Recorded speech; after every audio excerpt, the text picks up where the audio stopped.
हिकिड़े ॾींहुं पाड़े जे मौलवीअ वताए फ़क़ीर खे चङी तरह हिदायत कई त निमाज़ असां मुस्लमाननि ते 5 वक़्त बाक़ाइदगीअ सां फ़र्ज़ु आहे। निमाज़ लाज़मी पढ़णु घुरिजे ऐं उहो मुकमिल तौरु मुस्लमान थिए ई नथो सघे जेको निमाज़ नथो पढ़े। दोस्तो, गुज़ारिश कंदासीं त जेकॾहिं तव्हां यूट्यूब ते नवां आहियो त असांजे यूट्यूब चैनल खे सब्सक्राइब कयो ऐं गॾु बेल आइकन बटण ज़रूरु प्रेस कंदा। पाड़े जे मौलवीअ हिकु दफ़ो ॻाल्हियूं कंदे कंदे वताए फ़क़ीर खे चङी तरह हिदायत कई ऐं सम्झायो त जेकॾहिं माण्हू मुस्लमान आहे त उहो निमाज़ पढ़े। हर मुस्लमान ते 5 वक़्त निमाज़ लाज़मी पढ़णु घुरिजे। उथ त हली निमाज़ पढ़ूं, छो त निमाज़ खां सवाइ मुस्लमान थिए ई नथो सघे, मुस्लमान हुजण जी दावा ई नथो करे सघे।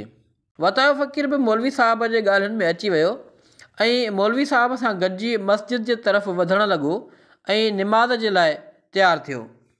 मौलवी ऐं वतायो फ़क़ीर ॿई वज़ू करे मस्जिद में पहुता ऐं हिननि निमाज़ शुरू कई।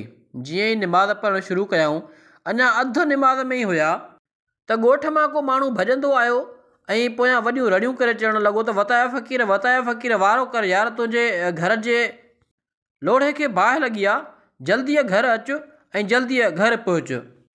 वतायो फ़क़ीर जॾहिं लोढ़े खे बाहि लॻण जा आवाज़ पंहिंजे कननि में ॿुधा त उन निमाज़ खे अध में छॾियो ऐं वापसि घर जे तरफ़ भॼणु लॻो। भॼंदे भॼंदे इहो चवंदो वियो, मूं त मौलवी साहिब खे केतिरा ई भेरा इहो सम्झायो आहे त अदा तव्हां वारी निमाज़ मूंखे भांइ नथी पए, तॾहिं बि मौलवी साहिब पचर छॾे कोन पियो। अॼु त ख़ुशि थियो हूंदो। ऐं वरी हिन कुदरत वारे तरफ़ मुतवजह थी मुखातिब थी चवणु लॻो त ऐं वरी हिन यार जा कम ॾिस, मूंखे मौलवी साहिब जे ॻाल्हियुनि में हाणे निमाज़ ते मोकिले, पाण वरी मुंहिंजे लोढ़े खे खणी बाहि ॾिनी अथई ऐं पोयां वरी मुंहिंजो घर राख पियो करे।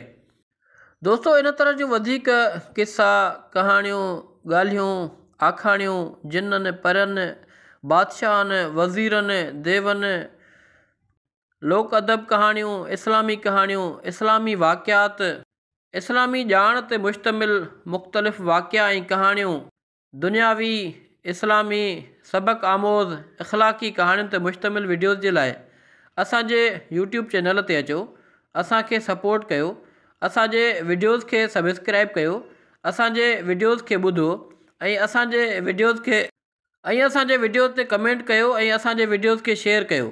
इंशाअल्लाह वॾे पैमाने ते ऐं तमामु घणे अंदाज़ में तव्हांजे लाइ तव्हांजी ख़्वाहिश मुताबिक़, तव्हांजे उमंगुनि, ज़हन ऐं सोच मुताबिक़ वधि खां वधि वीडियो आणण जी कोशिशि कंदासीं।